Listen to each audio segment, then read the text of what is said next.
Bismillahirrahmanirrahim. Assalamualaikum warahmatullahi wabarakatuh.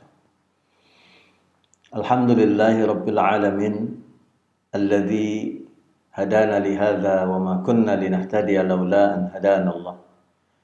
May yahdihillahu fala mudilla lahu wa may yudlilhu fala hadiya lahu. Ashhadu an la ilaha illallah wahdahu la syarika lahu. وأشهد أن محمدًا عبده ورسوله الذي لا نبي بعده.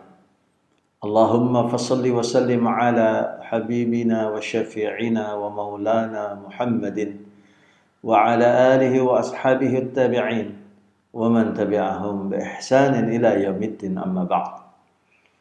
فقد قال الله تعالى في كتابه الكريم: أعوذ بالله السميع العليم من الشيطان الرجيم.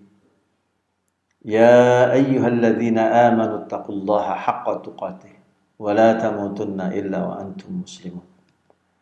وقال رسول الله صلى الله عليه وسلم: اللهم اهدني وسددني، أو كما قال رسول صلى الله عليه وسلم نبي الكريم. Ma'asyiral muslimin, sidang pemirsa yang dikasihi, dirahmati, dan mudah-mudahan kita semua insyaallah dimuliakan oleh Allah Subhanahu wa taala. Alhamdulillah, rasa syukur kita panjatkan kepada Allah, dan juga salam kepada baginda Rasulullah SAW atas berbagai karunia Allah kepada kita, sehingga masih bisa diberikan kepada kita, masih diberikan kesempatan untuk setiap apa saja yang kita buat akan dipertanggungjawabkan di sisi Allah Subhanahu wa taala. Kenapa demikian? Karena pilihan-pilihan kita juga mengandung konsekuensi-konsekuensi. Pilihan yang baik, konsekuensinya adalah kita berada di atas jalan yang benar. Kita berada di atas jalan takwa. Meniti sesuatu yang baik, sehingga dengan tetangga, dengan masyarakat, dengan handai tolan, keluarga besar sekalipun, adalah kita juga bukan sekedar cuman pengakuan, tetapi dilihat oleh mereka sebagai orang yang baik, karena berada di atas jalan yang dibenarkan, yang dituntun oleh junjungan Nabi kita Muhammad SAW. Kesemuanya itu dilihat oleh mereka. Bukan hanya manusia, sebagaimana tadi dalam serial yang ke-10 kita membicarakan. Bukan hanya manusia yang melihat perbuatan kita, bahkan yang menjadi saksinya nanti bahkan akan menjadi, dengan saksi itu akan menjadi saksi juga ketika di yaumil qiyamah, di mana mulut tidak lagi diberikan kesempatan untuk berbicara, tetapi tangan, kaki, bahkan bumi dan batu-batu juga akan menjadi saksi bagi perbuatan kita. Makhluk-makhluk yang lain itu akan menjadi saksi. Karena setiap perbuatan kita akan berefek kepada mereka juga. Maka wajar ketika manusia berbuat baik, maka akan sampai kepada kasih sayang, dan kebaikan itu juga dinikmati oleh makhluk-makhluk yang lain. Mereka akan merasa tentram, mereka akan merasa senang. Kenapa? Karena seluruh makhluk Allah bertasbih kepada Allah Subhanahu. Sehingga ketika kita berbuat baik yang memaknakannya dengan senantiasa taat dan tasbih kepada Allah, maka akan bersama dengan mereka. Frekuensinya sama, gelombangnya sama, garis edarnya sama, maka akan menjadi saling menguatkan. Sebaliknya, ketika pilihan-pilihan itu buruk, maka sudah barang tentu juga dirasakan oleh sekeliling kita sebagai sebuah keburukan, yang dengan demikian akan berefek juga kepada mereka, sehingga melahirkan berbagai macam persoalan yang tidak selesai-selesai, berbagai macam pengingkaran-pengingkaran, kemaksiatan, kecurangan, keculasan, penipuan, kedustaan. Itu akan melahirkan efek yang luar biasa. Muncul musibah-musibah, ketidakstabilan alam semesta. Ini yang perlu difahami oleh manusia. Sebagaimana ada sebuah buku yang ditulis oleh para pakar, The Law of Attraction, hukum saling ketergantungan. Karena memang demikianlah adanya. Kita bergantung kepada masyarakat sekitar kita. Oleh karena itu ketergantungan kita itu jangan sampaikan kepada makhluk, tetapi ketergantungan kita adalah kepada Allah Subhanahu wa taala.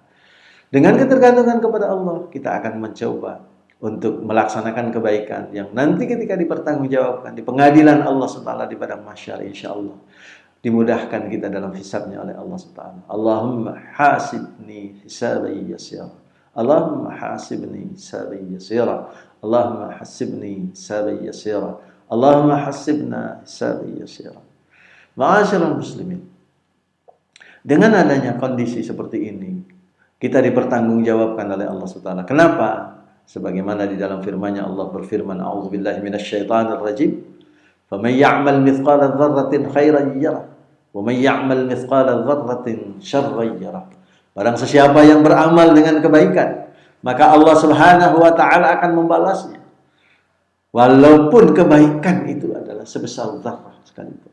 Demikian juga sebaliknya. Barang siapa yang berbuat keburukan, maka Allah akan membalasnya. Walaupun keburukan yang dilakukan itu adalah juga sebesar zarrah. Tuan-tuan puan-puan, para pemirsa sekalian yang dirahmati dan juga dikasihi oleh Allah Subhanahu wa taala. Kita dengan adanya tanggung jawab, di mana dengan tanggung jawab itu Allah Subhanahu wa taala memberikan kepada kita tugas-tugas juga. Tanggung jawab, ada kewajiban-kewajiban. Karena tanggung jawab itu selalunya juga berendengan dengan persoalan kewajiban. Di dalam tuntunan Al-Quran Al-Karim yang diberikan oleh Allah Subhanahu wa taala kepada kita, yang pertama adalah ketika kita berbicara tentang tugas. Tugas manusia itu ada dua, tugas besar. Kenapa? Karena manusia ini dengan kelebihannya, dengan keutamaannya, dengan berbagai macam pilihan yang tidak kecil, tapi pilihan-pilihan besar, maka manusia memiliki tugas juga yang besar. Tugas besar yang pertama adalah apa? Yaitu mengabdi kepada Allah Subhanahu wa taala. Kenapa mengabdi kepada Allah sebagai tugas besar?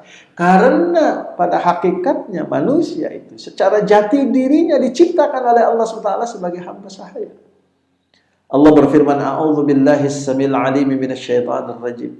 Wa ma khalaqtul jinna wal insa illa liya'budun." Yang bermaksud, dan tidaklah aku ciptakan jin dan manusia kecuali untuk beribadah kepadaku. Demikian firman Allah SWT kepada kita.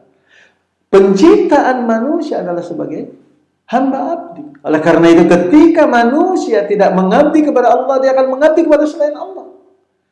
Dengan demikian pengabdian kepada Allah adalah pengabdian yang agung, pengabdian yang besar. Tugas yang tidak hanya sekedar tentang ruang lingkupnya dalam sebuah rumah tangga, tapi juga bukan juga sekedar cuman ruang lingkupnya di dalam aspek-aspek yang ada di batas-batas kecamatan, kabupaten, provinsi, bahkan negara. Tidak hanya sekedar itu. Tugas pengabdian kepada Allah Subhanahu wa taala sebagaimana yang diajarkan oleh Allah Subhanahu wa taala dalam Al-Qur'an Al-Karim. "Wa ma arsalnaka illa kafatan lin-nasi basyiran wa nadhira." Dan tidaklah aku utus engkau ya Muhammad kecuali untuk seluruh umat manusia, memberi berita gembira dan juga peringatan kepada mereka. Jadi tugas manusia yang menjadi pengikut Rasulullah Sallallahu Alaihi Wasallam bukan sebagaimana tugas para pengikut nabi-nabi dan rasul yang sebelumnya yang hanya dibatasi oleh batas-batas demarkasi, batas-batas negara, batas-batas wilayah, batas-batas kawasan. Bukan hanya itu, tetapi tugas umat Rasulullah Sallallahu Alaihi Wasallam ini adalah tugas beribadah yang sekupnya adalah pengabdian kepada Allah Subhanahu wa taala yang Maha Tunggal itu dengan tugas yang begitu luas. Oleh karena itu peribadatan kepada Allah adalah sebuah penghargaan besar. Karunia yang agung diberikan oleh Allah SWT. Sebab kalau karunia itu tidak diberikan oleh Allah, maka manusia akan mengabdi kepada sesama manusia. Manusia akan mengabdi kepada ciptaan-ciptaan buatan-buatan manusia sendiri, seperti patung-patung, berhala-berhala, isme-isme, ideologi-ideologi, dan sebagainya. Bapak Ibu hadirin sekalian yang dirahmati Allah SWT. Jadi pengabdian kepada Allah itu adalah tugas besar. Maka di antara pengabdian yang paling utama yang diajarkan oleh Allah SWT kepada kita, di antaranya adalah sholat. Karena sholat merupakan sarana ibadah yang langsung directly antara seorang makhluk dengan hamba, sebagai hamba dengan khaliknya, yaitu Allah Subhanahu wa taala. Maka di dalam beberapa hadis baginda Rasulullah SAW menyampaikan salah satunya, "Idza qama ila shalah yunaji rabbahu bainahu wa bainal qiblah." Ketika seseorang berdiri untuk melaksanakan sholat, sesungguhnya dia bermuajahah, bermunajat langsung directly kepada Allah SWT, atau Allah Tuhannya itu ada di antaranya dengan kiblat. Di sini memberi gambaran bahwasanya ibadah, terutama dalam konteks ini sholat, yang menunjukkan dengan sholat itu ketundukan dan kepatuhan yang luar biasa. Bukan sekedar melaksanakan kewajiban sholat dalam artian gerakan-gerakan dari takbir sampai salam saja, tetapi bagaimana sholat yang khusyuk. Karena Allah Subhanahu wa taala mengabadikan dan memberikan gelaran kepada orang beriman itu karena kekhusyuannya. Qad aflahal mu'minun alladzina hum fi shalatihim khashi'un. Sungguh beruntung orang-orang yang beriman itu, kata Allah SWT dalam firman-Nya di dalam Al-Qur'an yang memiliki maksud arti dalam bahasa kita demikian. Sungguh beruntung orang-orang yang beriman, yaitu mereka orang-orang yang khusyuk di dalam salatnya. Bahkan di dalam ayat lain Allah SWT berfirman, yakhirruna lil adqani yabkuna wa yaziduhum khusyu'an. Mereka menyungkur sujud ke hadapan Allah SWT dengan menangis. Yang dengan demikian bertambah kekhusyuan. Jadi semakin dia sujud, semakin dia menyungkur, semakin dia menangis, semakin dia menghibah, semakin dia menghinakan diri di hadapan Allah, semakin tinggi nilai-nilai pengabdian, semakin tinggi nilai derajat manusia itu. Kenapa? Karena yang dia sembah adalah yang maha agung, yang maha mulia, yang maha dengan kemahaannya itu patut dan layak untuk dipuji dan dipuja.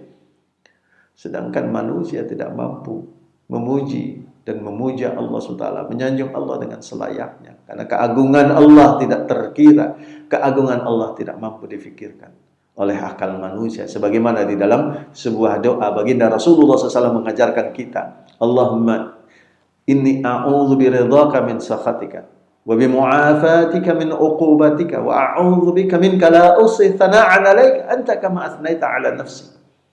Ya Allah, aku berlindung dengan ridhamu dari murkamu. Aku berlindung dengan kemaafanmu dari balasan-balasanmu. Dan aku berlindung kepadamu ya Allah dari siksa-siksamu. Karena sesungguhnya aku tidak mampu menghitung-hitung pujian dan sanjungan kepadamu. Engkau sebagaimana yang engkau sanjung untuk dirimu.